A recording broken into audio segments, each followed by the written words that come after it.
Une fraction de seconde, c'est tout ce qu'il faut. Une impulsion, une série d'ordres exécutés sans retour possible. Des dizaines de dirigeants, pris de panique ou mus par une stratégie de terreur, appuient sur les boutons rouges. Simultanément. En un instant, le monde bascule dans une ère que l'humanité redoute depuis des décennies, l'apocalypse nucléaire.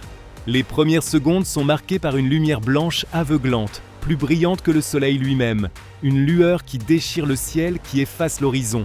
Puis vient le silence. Juste un souffle suspendu, comme si le monde retenait sa respiration.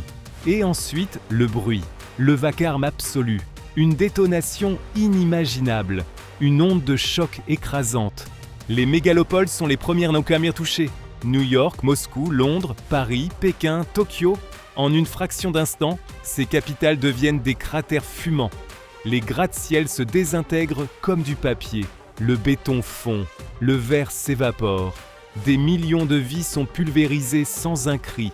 Des familles entières, des histoires, des civilisations réduites en cendres. Le souffle des explosions atteint des vitesses supersoniques. Il rase tout sur son passage. Maisons, ponts, arbres, êtres vivants. Les rues s'embrasent dans une tempête de feu. L'air devient irrespirable, saturé de particules en fusion. La chaleur est telle que même les ombres humaines se gravent sur les murs. Dernier témoignage silencieux d'une existence effacée. Une destruction globale incontrôlable. On estime aujourd'hui à plus de 13 000 le nombre d'ogives nucléaires en service dans le monde. Si tout était déclenché en même temps, la puissance libérée serait équivalente à plusieurs centaines de milliers de bombes, comme celles larguées sur Hiroshima. C'est une force capable de remodeler la géographie planétaire, de faire fondre les pôles, de déplacer les plaques tectoniques, de plier la croûte terrestre. Les continents deviennent des bras zéro géants. Les incendies se propagent à une vitesse folle, alimentés par des vents chauffés à plus de 1000 degrés Celsius. Les océans bouillent, les tsunamis formés par les impacts côtiers balaient les rivages, emportant les derniers refuges humains. Les centrales nucléaires secondaires sont frappées, explosent les unes après les autres, libérant davantage de radiation. Les dépôts de carburant, les raffineries, les bases militaires, tout devient une source de destruction incontrôlée. Même les bunkers les plus sophistiqués, enfouis à des dizaines de mètres sous terre, sont vulnérables face à cette force universelle. Les systèmes d'alerte et de défense, dépassés. En quelques minutes, tout est saturé. Les signaux d'urgence s'éteignent les uns après les autres. Les satellites tombent ou deviennent aveugles. Plus rien ne fonctionne. Plus personne ne commande. L'hiver nucléaire. Dans l'heure qui suit les détonations, le ciel change de visage. Une épaisse couche de poussière, de suie, d'éléments radioactifs s'élève dans la haute atmosphère. Le soleil est voilé. Une nuit artificielle commence. Le phénomène, bien connu des scientifiques, s'appelle l'hiver nucléaire. Les températures chutent brusquement. En moins de 24 heures, certaines régions perdent plus de 20 degrés. Les rivières gèlent. Le vent transporte des cendres radioactives à des milliers de kilomètres, recouvrant les toits, les forêts, les champs. La planète devient une zone grise, glacée, silencieuse. L'agriculture s'arrête net. Sans lumière, les plantes ne poussent plus. Les écosystèmes s'effondrent. Les insectes, les oiseaux, les mammifères disparaissent à grande vitesse. Les survivants n'ont plus accès à l'eau potable, ni à la nourriture, ni à l'électricité. Les réseaux de distribution, les supermarchés, les silos, tout est détruit ou inutilisable. Dans certaines zones rurales, des poches d'êtres humains tentent de survivre. Ils creusent, récupèrent, improvisent. Mais très vite, la famine s'installe. Les conflits éclatent. Les valeurs humaines s'érodent sous la pression du chaos. L'homme devient le prédateur de l'homme. Les effets sur le corps humain. Pour ceux qui ont survécu à la chaleur, au souffle, à l'onde de choc, un autre ennemi invisible les attend, les radiations. Elles s'infiltrent partout, dans l'eau, dans l'air, dans les sols. Elles traversent même les murs, les vêtements, les os. Les premiers symptômes apparaissent dans quelques heures. Nausées, vertiges, saignements, fièvre. Puis viennent les brûlures, les cloques, les douleurs internes. Les globules blancs chutent. Le système immunitaire s'effondre. Les corps se couvrent de plaies ouvertes. Les cheveux tombent. Le corps pourrit vivant. Les hôpitaux n'existent plus. Les médecins sont morts. Les médicaments sont introuvables. Personne ne vient en aide aux blessés. Ceux qui peuvent encore marcher fuient sans but. Les autres se terrent, prient, hurlent. Des épidémies apparaissent, favorisées par l'absence d'hygiène, par les cadavres entassés dans les rues. Des maladies anciennes refont surface. Choléra, typhus, peste. Dans ce monde post-apocalyptique, la médecine est redevenue médiévale. L'impact sur la planète entière. La Terre, elle aussi, souffre. Les incendies de forêt brûlent sans interruption pendant des semaines. Des écosystèmes entiers sont réduits en cendres. Les océans, saturés de radiation, voient les poissons, voient leur faune marine mourir en masse. Les poissons flottent à la surface, les coraux blanchissent, les algues disparaissent. La chaîne alimentaire est brisée, les grands prédateurs meurent, les espèces disparaissent les unes après les autres. Les insectes pollinisateurs s'éteignent, le cycle de la vie est bloqué, le climat devient instable. Les saisons n'ont plus de logique, des tempêtes surgissent sans prévenir, les pluies deviennent acides, les vents charrient des particules toxiques sur toute la planète. Même les zones non ciblées sont touchées, des îles isolées, des villages reculés, des montagnes éloignées, aucun refuge n'existe plus. L'hiver nucléaire. Lorsque le champignon atomique disparaît à l'horizon, une autre menace encore plus vaste commence. L'hiver nucléaire.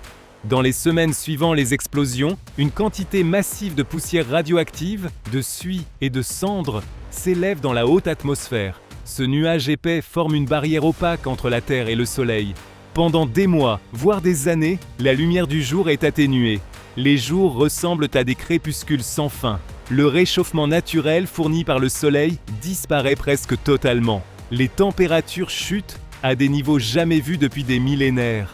En quelques semaines, la Terre bascule dans un froid glacial, comparable à une mini-ère glaciaire. Les régions tempérées deviennent inhospitalières.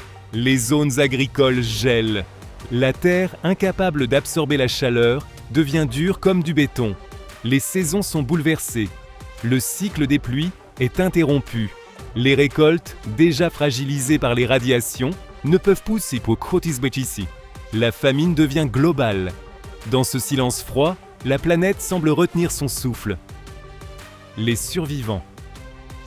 Ceux qui ont échappé aux flammes initiales et aux retombées nucléaires vivent désormais sous terre, dans des abris conçus pour résister aux pires scénarios. Mais ces refuges sont limités, exigus et souvent mal préparés à une si longue isolation. Sans communication avec le monde extérieur, ces groupes de survivants ne savent rien de l'étendue réelle du désastre. Les réseaux de satellites sont hors service.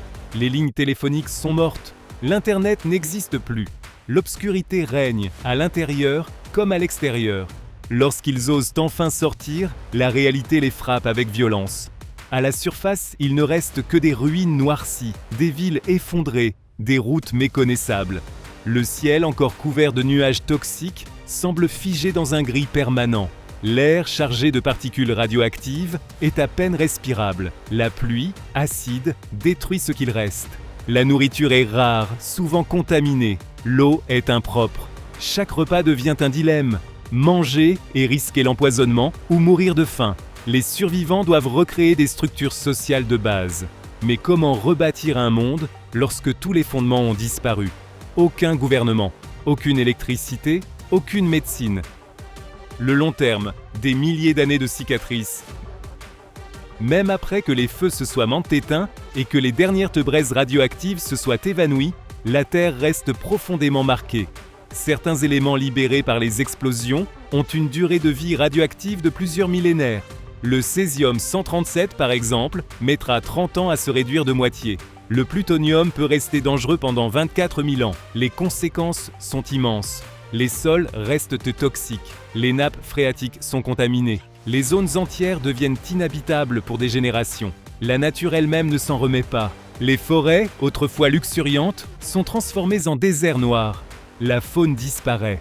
Les rares enfants qui naissent présentent de graves malformations génétiques. Le taux de mortalité infantile explose. L'humanité vit dans la peur de chaque naissance. Même les océans, pourtant vastes et puissants, sont touchés. Les radiations s'y accumulent, détruisant des chaînes alimentaires entières. le phytoplancton, base de la vie marine, décline. Sans lui, les poissons disparaissent, puis les mammifères marins.